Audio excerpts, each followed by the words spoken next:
Petunjuknya adalah panji-panji hitam dari timur, cahaya Tuhan dari timur. Kenapa aku bilangnya dari timur? Karena aku sendiri dari orang Nusantara, orang Jawa bagian timur. Dan ini berkaitan dengan apa? Iman kita, keyakinan kita, dan juga toto kromong, adat istiadat ataupun budaya kita yang orang Jawa, orang Nusantara yang kulturnya itu masih memegang norma agama, norma sosial, norma kemasyarakatan.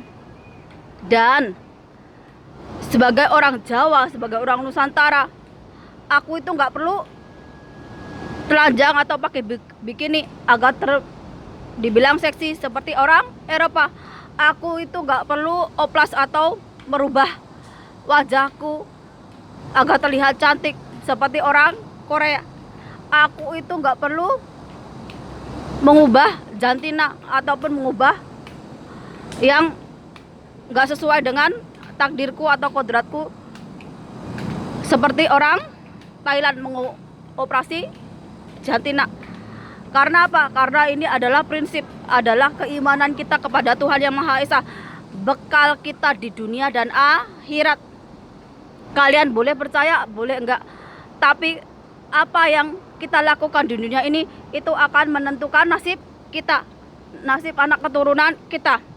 Contohnya, perempuan kalau hamil itu banyak beribadah, banyak berdoa, banyak mendekatkan diri sama Tuhan. Gak kira dia itu di masa menderita ataupun mengalami yang namanya cobaan hidup, kesusahan, malah dia makin mendekatkan diri sama Tuhan. Ataupun melalui mitoni ataupun adat istiadat yang seperti ada di suku-suku atau bangsa lainnya. Ini cara kita itu mendekatkan diri secara Tuhan sampai ke anak turun kita itu. Kenapa? Dalam Jawa ataupun di suku-suku lain banyak tradisi-tradisi yang sampai sekarang itu masih dianut, tapi sesuaikan tradisi itu yang baik, yang benar. Jangan sampai tradisi itu melenceng atau menyekutukan Tuhan dengan makhluk lainnya. Begitu juga ketika kita itu beranjak dewasa, beranjak dari remaja, wajar kita itu mencari jati diri, yaitu apa? Wah, kita mengalami yang namanya berbuat maksiat, berbuat yang nggak benar, berbuat yang melanggar norma agama ataupun norma masyarakat. Tapi ada waktunya kita itu di umur yang udah semakin tua, kita itu sadar, oh ternyata perbuatan kita yang di masa muda itu nggak baik. Kita memperbaiki diri. Setiap manusia itu punya takdirnya, punya jalannya sendiri-sendiri.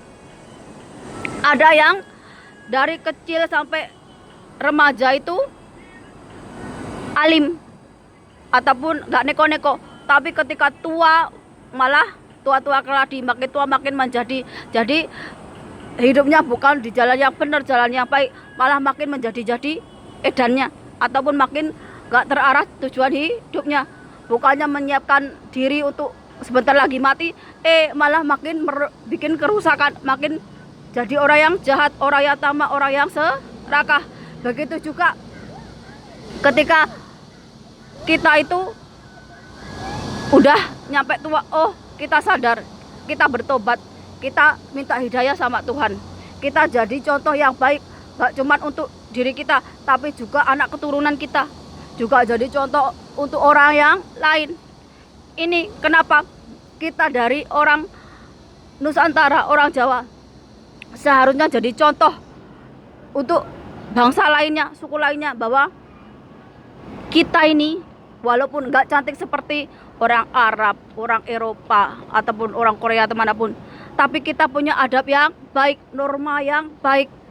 Kita masih memegang adat budaya kita, kita masih memegang norma agama, norma sosial, norma kemasyarakatan, sehingga kita itu bukan jadi bangsa yang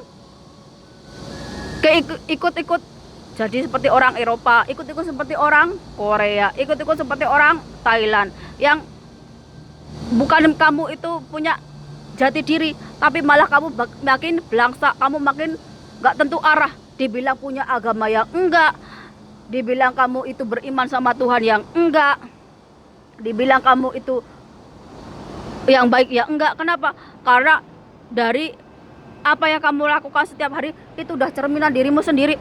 Gimana kamu itu jadi contoh orang yang baik untuk orang lain kalau dirimu sendiri aja nggak mencerminkan iman, nggak mencerminkan kamu itu punya norma agama, norma sosial, norma kemasyarakatan. Semua orang itu sama. Banyak cara itu untuk mengenal Tuhan, tapi bagaimana kita itu tetap punya pegangan hidup, tetap beriman. Kalau kita itu nggak punya iman, kita itu nggak punya keyakinan, kita nggak punya norma adat istiadat ataupun pegangan hidup, kita itu cuma akan ngikuti arus. Zaman itu akan berubah, nggak mungkin netep gitu-gitu aja, nggak. Zaman itu akan berubah. Di setiap zaman itu udah nggak kepake ya akan diganti dengan zaman yang baru. Udah zamannya nggak kepake lagi ya ganti lagi. Kalau kalian nggak bisa mengimbangi dari perubahan zaman itu, ya kalian akan tersingkir. Kalian akan rusak dengan sendirinya. Manusia itu kalau kita nggak punya namanya kualitas hidup, itu kita akan tersingkir. Di dunia ini orang-orang hebat itu dimulai dari titik nol, dari mulai penderitaan, dimulai dari kesengsaraan. Dia beranjak sampailah dia menjadi seorang pengusaha, seorang pemimpin dan sebagainya. Tapi mereka tidak meninggalkan asal usulnya. Mereka tidak lupa dengan Tuhannya.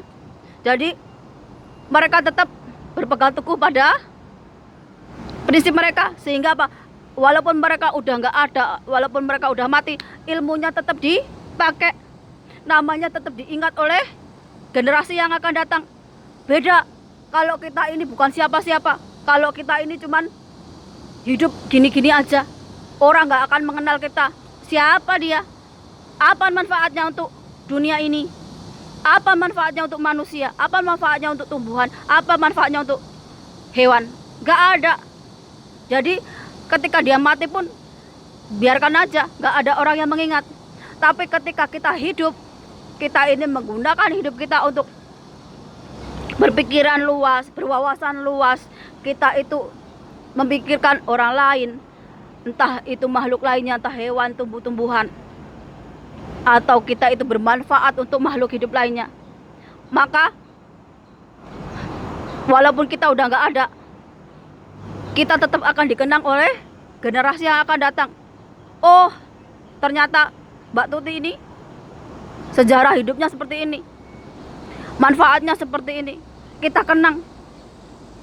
Oh, Pak Habibie orangnya seperti ini, punya manfaat seperti ini. Oh, kita kenang.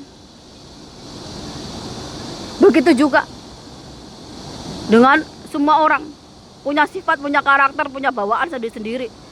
Tinggal kalian ini pengen seperti apa, mengeksploitasi kemampuanmu, mengeksploitasi apapun yang ada dalam dirimu. Dari mulai kita belum lahir, kita itu udah punya bekal, kita udah punya simpenan. Tuhan itu udah ngasih kita itu bekal yang macam-macam. Orang tua kita udah membekali dengan doa, dengan ibadah, dengan kebajikan, dengan apapun itu, agar kita ketika ada di dunia, kita itu bermanfaat untuk orang lain, kita jadi teladan untuk orang lain, kita jadi motivasi, menginspirasi orang lain. Jadi kita udah punya bekal nih dari sebelum kita lahir.